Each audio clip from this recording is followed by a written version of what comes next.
बिस्मिल्लाहिर्रहमानिर्रहीम। अस्सलाम वालेकुम फ्रेंड्स, सिविल इंजीनियर चैनल में खुश आमदीद। फ्रेंड्स, आज का जो हमारा टॉपिक है वो है फाउंडेशन से रिलेटेड। हमारा क्वेश्चन है what is foundation and different types of foundation. तो दोस्तों, आज हम सीखने वाले हैं कि फाउंडेशन किसे कहते हैं और फाउंडेशन की डिफरेंट टाइप्स कौन कौन सी होती हैं। तो फाउंडेशन से रिलेटेड अपने तमाम कॉन्सेप्ट्स क्लियर करने के लिए वीडियो को एंड तक ज़रूर देखें। तो फ्रेंड्स, अगर चैनल पे नए हैं तो चैनल को सब्सक्राइब करना मत भूलिएगा और बेल आइकन को ज़रूर प्रेस कर लें, क्योंकि इस तरह सिविल इंजीनियरिंग फील्ड से रिलेटेड वीडियोज़ आपको बर वक्त मिलती रहा करेंगी। तो फ्रेंड्स, बगैर आपका टाइम वेस्ट किए बढ़ते हैं अपने टॉपिक की तरफ।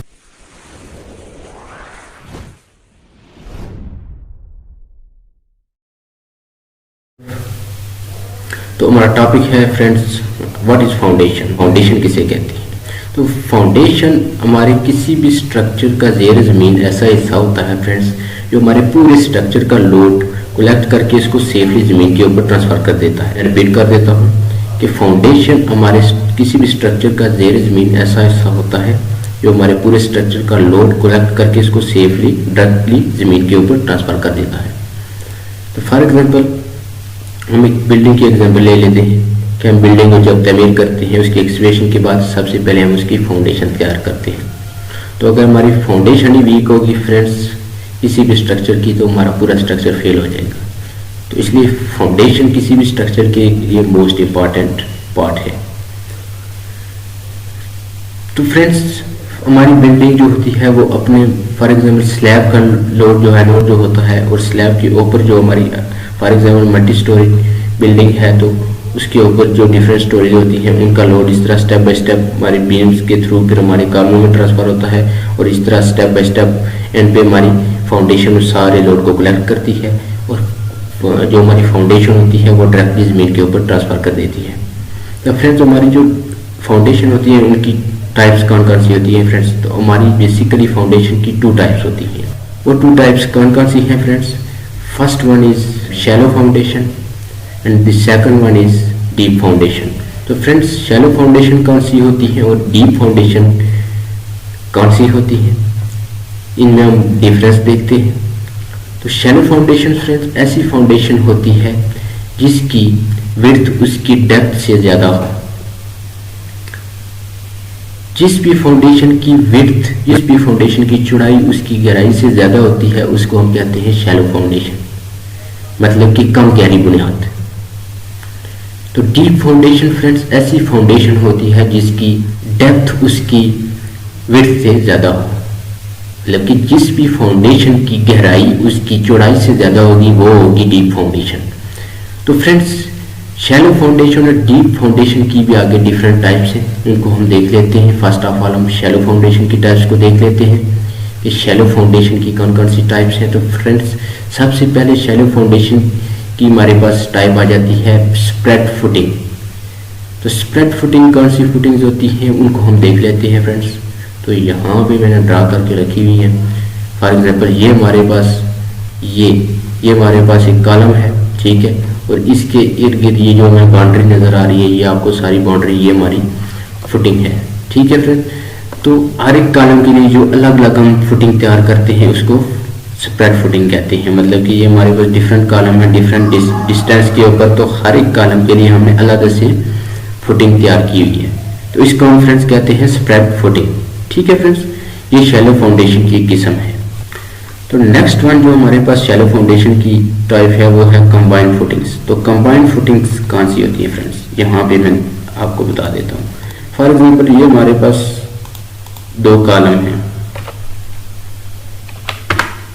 यहाँ से इसको कॉपी करके यहाँ पे रख देते हैं, ठीक है। यहाँ पे फॉर एग्जांपल अब बारी आ जाती है कंबाइंड फुटिंग की। ये कंबाइंड फुटिंग कौन सी होती है फ्रेंड्स? कंबाइंड फुटिंग भी हमारी शैलो फाउंडेशन की एक टाइप है। ये हमारे पास 2 कॉलम है, ठीक है।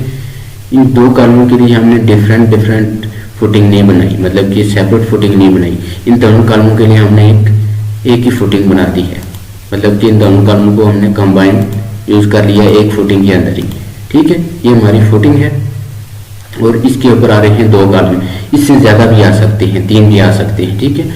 वो हमारा एज पर साइड होता है, लेकिन आप बेसिक कंसेप्ट अपना क्लियर कर लें कि जब दो या दो से ज़्यादा कॉलमों के लिए हम एक ही फुटिंग बनाएं, ठीक है, ऐसी फुटिंग को कंबाइंड फुटिंग कहते हैं और ये शैलो फाउंडेशन की एक टाइप है। तो अब हम नेक्स्ट देखते हैं। नेक्स्ट हमारे पास जो आ जाती है स्ट्रिप फुटिंग और कंटिन्यूस फुटिंग। तो ये शैलो फाउंडेशन की जो टाइप है स्ट्रिप फुटिंग और कंटिन्यूस फुटिंग जिसको कहते हैं, ये इस टाइप की होती है फ्रेंड्स, ठीक है। यहाँ पे आप देख सकते हैं ये हमारे पास एक ये कंक्रीट वाल है हमारे पास, ठीक है। ये कंक्रीट वाल है और इस कंक्रीट वाल के नीचे हमने थ्रू ओटीसी की लेंथ के इक्वल हमने एक फुटिंग एक फाउंडेशन तैयार कर ली है, ठीक है। ये आपको नजर आ रही है, ठीक है। तो ये जो हमने फुटिंग तैयार कर ली है किसी भी लोड बेरिंग वाल के लिए, हम जो उसके नीचे जो फुटिंग प्रोवाइड करते हैं उसको स्ट्रिप फुटिंग कहते हैं। जो इसको कंटिन्यूस इसलिए कहा जाता है फ्रेंड्स कि ये जितनी भी हमारी दीवार होती है उसी की लेंथ के इक्वल होती है, ठीक है फ्रेंड्स। यहाँ से आपको क्लियर हो गया। अब मैंने वर्ड यूज किया है लोड बेरिंग वाल। तो फ्रेंड्स लोड बेरिंग वाल कौन सी होती है? लोड बेरिंग वाल वो होती है, फॉर एग्जाम्पल हम फ्रेंड्स किसी बिल्डिंग में कॉलम वगैरह यूज नहीं करते हैं, हम सिर्फ दीवारें बनाकर उसके ऊपर हम जो है ना वो स्लैब डाल देते हैं। तो ऐसी जो हमारी वॉल्स होती हैं, ऐसी जो हमारी दीवारें होती हैं जिनके ऊपर जो स्ट्रक्चर का लोड और अपना लोड भी जो है ना वो कलेक्ट करती हैं और फाउंडेशन के ऊपर ट्रांसफर करती हैं, ऐसी वॉल्स को लोड बेरिंग वॉल कहते हैं। मतलब कि जो दीवारें लोड के अलावा स्ट्रक्चर का लोड भी उठाती हैं, उसको कलेक्ट करके फाउंडेशन के ऊपर ट्रांसफर करती हैं, ऐसी वॉल्स को लोड बेरिंग वॉल का नाम दिया जाता है। तो कंटिन्यूस फुटिंग आपको क्लियर हो गई होगी कि कंटिन्यूस फुटिंग हम कहाँ यूज करते हैं, ठीक है। तो कंटिन्यूस फुटिंग हम लोड बेरिंग वॉल के नीचे यूज करते हैं और हमारी जो वॉल्स होती हैं उनकी लेंथ के इक्वल उसको हम जो है ना वो उसकी कंस्ट्रक्शन करते हैं या प्रोवाइड करते हैं, ठीक है। तो नेक्स्ट वन जो फ्रेंड्स हमारे पास आ जाती है वो आ जाती है राफ्ट और मैट फाउंडेशन। तो फ्रेंड्स राफ्ट और मैट फाउंडेशन कौन सी होती है? राफ्ट और मैट फाउंडेशन किसे कहते हैं फ्रेंड्स? फॉर एग्जांपल ये हमारे पास एक पूरा एरिया है, ठीक है। ये हमारे पास एक प्लॉट है जिसके अंदर हमने कोई कंस्ट्रक्शन करनी है, कोई बिल्डिंग तामीर करनी है या कोई भी और स्ट्रक्चर हमने तामीर करना है। इस पूरे एरिया के लिए ये जो पूरा एरिया आपको नजर आ रहा है, ठीक है, ये हमारा प्लॉट है। इस पूरे एरिया के इक्वल, ठीक है, इसी की लेंथ और विड्थ के इक्वल हमने जो है ना पूरी एक फाउंडेशन तैयार कर ली है, एक फुटिंग तैयार कर ली है, ठीक है। क्यों उसको राफ्ट फाउंडेशन का नाम दिया जाता है? तो फ्रेंड्स ये प्रोवाइड क्यों की जाती है और कौन सी जगह पे की जाती है? तो राफ्ट फाउंडेशन फ्रेंड्स वहाँ पे यूज की जाती है जहाँ जमीन की लोड बेरिंग कैपेसिटी जो होती है वो बिल्कुल कम होती है। ये पूरी जो हमारी बिल्डिंग या पूरा एरिया है जिसके ऊपर हमने कंस्ट्रक्शन करनी होती है वहाँ पे उस लेंथ और विड्थ में प्रोवाइड की जाती है। तो उम्मीद है आपको राफ्ट फाउंडेशन का आपका कंसेप्ट क्लियर हो गया होगा। तो फ्रेंड्स यहाँ पर मैं आपको बताता चलूँ कि शैलो फाउंडेशन और डीप फाउंडेशन में जो एक और डिफरेंस है, बेसिक डिफरेंस एक और भी है, वो मैं आपको बता देता हूँ कि वो डिफरेंस है। शैलो फाउंडेशन वहाँ पर यूज की जाती है जहाँ जमीन की बेरिंग कैपेसिटी उसकी टॉप सरफेस में ज़्यादा हो। जब जमीन की टॉप सरफेस में बेरिंग कैपेसिटी उसकी ज़्यादा होगी तो वहाँ पे हम यूज़ करेंगे शैलो फाउंडेशन। और जहाँ पर ज़मीन की टॉप सरफेस जो होती है वहाँ लोड बेरिंग कैपेसिटी उसकी कम होगी, ठीक है, बेरिंग कैपेसिटी जो होती है वो उसकी कम होगी, तो हम वहाँ पर डीप फाउंडेशन यूज़ करेंगे, जो एक्सकेवेशन करके जहाँ नीचे ज़मीन की निचली तह में गहराई में ज़्यादा गहराई में डीप जाकर जहाँ पे हमें ज़मीन की लोड बेरिंग कैपेसिटी ज़्यादा मिलेगी, ठीक है, जहाँ पे ज़मीन की बेरिंग कैपेसिटी ज़्यादा होगी वहाँ पर उसको ट्रांसफर कर देते हैं डीप फाउंडेशन की मदद से। तो अब फ्रेंड्स डीप फाउंडेशन का तो मैंने पहले ही आपको बता दिया कि डीप फाउंडेशन किसे कहते हैं। तो फ्रेंड्स डीप फाउंडेशन ऐसी फाउंडेशन होती है जिसकी गहराई उसकी चौड़ाई से ज़्यादा होती है। तो अब इसकी डिफरेंट टाइप्स देख लेते हैं। तो फर्स्ट वन है हमारे पास, ये जो हमारे पास है फर्स्ट वन ये है pile foundation, second one is pier foundation and third one is well और कैसल फाउंडेशन। तो फ्रेंड्स पाइल फाउंडेशन कौन सी होती है? तो फ्रेंड्स पाइल फाउंडेशन हमारी डीप फाउंडेशन की एक टाइप है जिसकी मदद से हम हमारी स्ट्रक्चर का लोड जो है ना ज़ेर ज़मीन गहराई में जाकर ट्रांसफ़र करते हैं। और गहराई में जाकर ये ट्रांसफर करने में हमारी मदद देती है। तो पाइल्स एक सिलेंड्रिकल फाउंडेशन होती है। अब सिलेंड्रिकल मैंने वर्ड यूज किया, तो सिलेंड्रिकल का मतलब क्या है? फाउंडेशन जिसका डाया कम और उसकी लंबाई ज्यादा हो उसको हम सिलेंड्रिकल फाउंडेशन का नाम देते हैं। तो यहाँ पे आप देख सकते हैं इसका डाया कम है, इसकी लेंथ इसकी काफी ज्यादा है। तो इस तरह हमारी जो पाइल्स होती है ये जो है ना, ये ज़ेर ज़मीन इनको इनकी एक्सवेशन के बाद इनको ज़ेर ज़मीन लोड ट्रांसफ़र करने की गर्ज से, हमारे स्ट्रक्चर का लोड ट्रांसफ़र करने के लिए ज़ेर ज़मीन इनको फिक्स किया जाता है। ठीक है, इनको कंस्ट्रक्शन इनकी की जाती है। ठीक है, इनको तैयार करके ज़ेर ज़मीन लोड ट्रांसफ़र करने के लिए फिक्स किया जाता है और इनके ऊपर होती है पाइल कैप। ठीक है, ये डिफरेंट जो हमारी पाइल्स होती हैं इनके ऊपर एक कंबाइंड पाइल कैप होती है जो स्ट्रक्चर का लोड को लग करके एक लोड जो है ना इन पाइल्स के ऊपर डिवाइड करके ज़ेर ज़मीन ट्रांसफर करने में मदद देती है। ठीक है, तो इस तरह हमारी होती है पाइल फाउंडेशन। तो फ्रेंड्स हमारे पास अब पाइल फाउंडेशन की डिफरेंट 2 टाइप्स हैं। तो फर्स्ट वन है हमारे पास end bearing pile and second one is friction pile. तो एंड बेरिंग पाइल कौन सी पाइल होती है और फ्रिक्शन पाइल कौन सी पाइल होती है, ये मैं आपको बता दूं, थोड़ा सा आपका कंसेप्ट क्लियर कर दूं फ्रेंड्स, कि लोड बेरिंग वाल जो होती है फ्रेंड्स वो अपने ऊपर आने वाले इस लोड को यहाँ पे अपने एंड पॉइंट पे ऊपर जाके ट्रांसफर करती है। ठीक है, ये जो इसका एंड पॉइंट है वो ये लोड बेरिंग वाल जो है ना जाके यहाँ से अपने ऊपर आने वाले इस लोड को कलेक्ट करती है, कलेक्ट करके अपने एंड पॉइंट पे मतलब कि जमीन के ऊपर यहाँ से जाकर ट्रांसफर कर देती है। ठीक है, और दूसरी टाइप है जो हमारे पास वो है फ्रिक्शन पाइल।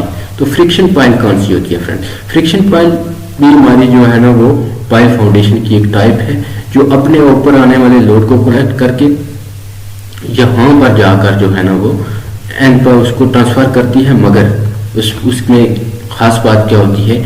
उसमें खास बात ये होती है फ्रेंड्स, जो आपको बता देता हूँ कि वो जब उसके ऊपर लोड पड़ता है, ठीक है, तो यहाँ पर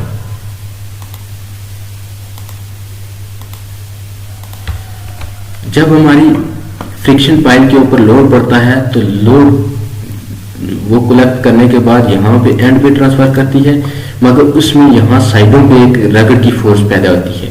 ये रगड़ की फोर्स जो पैदा होती है वो क्या करती है फ्रेंड्स, वो मैं आपको बता देता हूँ।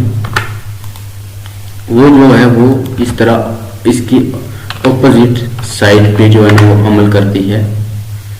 उसकी डायरेक्शन क्या होती है?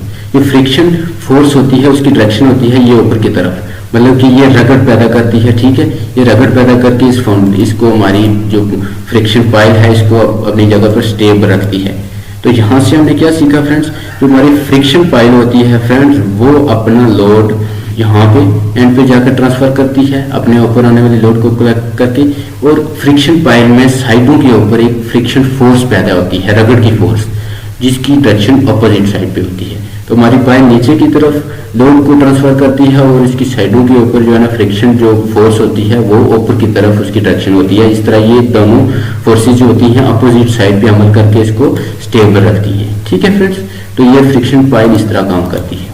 तो उम्मीद है ये आपका कंसेप्ट क्लियर हो गया होगा। अगर फिर भी कोई क्वेश्चन है तो कमेंट सेक्शन में जाकर कमेंट करके क्वेश्चन पूछ लें। तो नेक्स्ट हमारे पास आ जाती है फ्रेंड्स पियर फाउंडेशन। तो ये पियर फाउंडेशन कौन सी होती है? इसकी शेप इस तरह होती है, ये आप देख सकते हैं, ये हमारे पास पियर है। ठीक है, ये हमारी पाइल फाउंडेशन के साथ जॉइंटली काम करती है, जो पियर फाउंडेशन होती है। ठीक है, इसकी शेप इस तरह होती है, ये आप देख लें। ये नीचे हमारी पाइल होती है, उनके ऊपर पाइल कैप, उसके ऊपर जाके हमारा पियर होता है और उसके ऊपर जो है ना वो पियर कैप होती है। ये पियर कैप जो है हमारे स्ट्रक्चर का लोड कलेक्ट करके पियर के ऊपर ट्रांसफर करता है, और पियर जो हमारा स्ट्रक्चर का लोड है वो ट्रांसफर करता है पाइल कैप के ऊपर, और पाइल जो होती हैं वो पाइल्स के ऊपर इस लोड को डिस्ट्रीब्यूट कर देती हैं, और इस तरह हमारा स्ट्रक्चर सेफ होता है और हमारा स्ट्रक्चर जो है ना उसका लोड फाउंडेशन के थ्रू जमीन में ट्रांसफर हो जाता है। ठीक है, तो फ्रेंड्स लास्ट वन हमारी जो फाउंडेशन की टाइप है डीप फाउंडेशन की, वो है वेल आर्केशन फाउंडेशन। तो वेल आर्केशन फाउंडेशन कौन सी फाउंडेशन होती है फ्रेंड्स? जैसा कि इसके नाम से ही जाहिर होता है, तो फ्रेंड्स वेल आर्केशन फाउंडेशन जो होती है वो हमारी डीप फाउंडेशन की एक टाइप होती है। ठीक है, जो जेर जमीन जो है ना लोड को गहराई में ट्रांसफर करने के लिए यूज की जाती है, ठीक है। और ये बीच से हालो होती है। ये जो फाउंडेशन होती है ये मोस्टली ब्रिजेस वगैरह में यूज होती है, या वाटर जो वहाँ पे हमारा पानी होता है, ठीक है, अंडरग्राउंड वाटर में ये यूज की जाती है, ठीक है। ये और ये डीप फाउंडेशन की एक टाइप है। ये बीच से हालो होती है, ठीक है, और ये हमारे ब्रिजेस वगैरह में यूज की जाती है। इसका हम सेक्शन देख लेते हैं कि इसकी शेप किस तरह की होती है।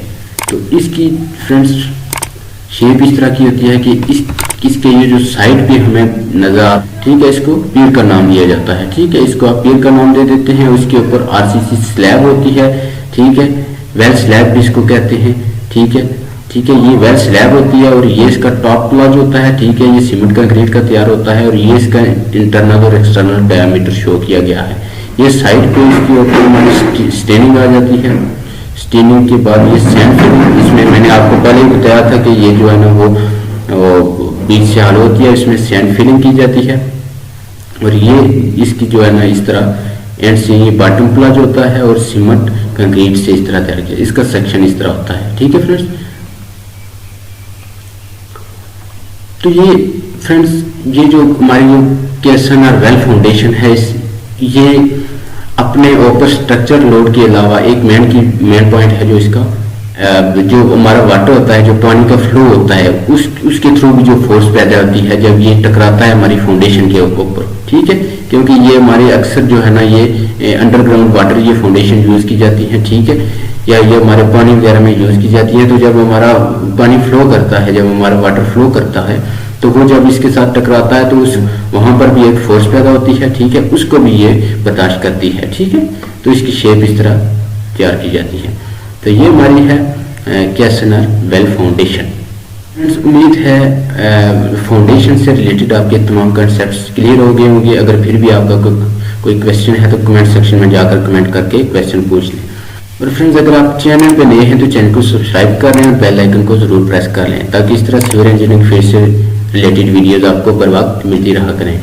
तो उम्मीद है फ्रेंड्स आपको आज का टॉपिक पसंद आया होगा, क्योंकि फाउंडेशन हमारे किसी भी स्ट्रक्चर के लिए मोस्ट इंपॉर्टेंट पार्ट होता है। हमारा पूरा स्ट्रक्चर जो है ना वो फाउंडेशन के ऊपर स्टे करता है, तो फाउंडेशन इसके लिए मोस्ट इंपॉर्टेंट पार्ट होता है। तो मिलते हैं फ्रेंड्स नेक्स्ट वीडियो में, तब तक के लिए अल्लाह हाफिज।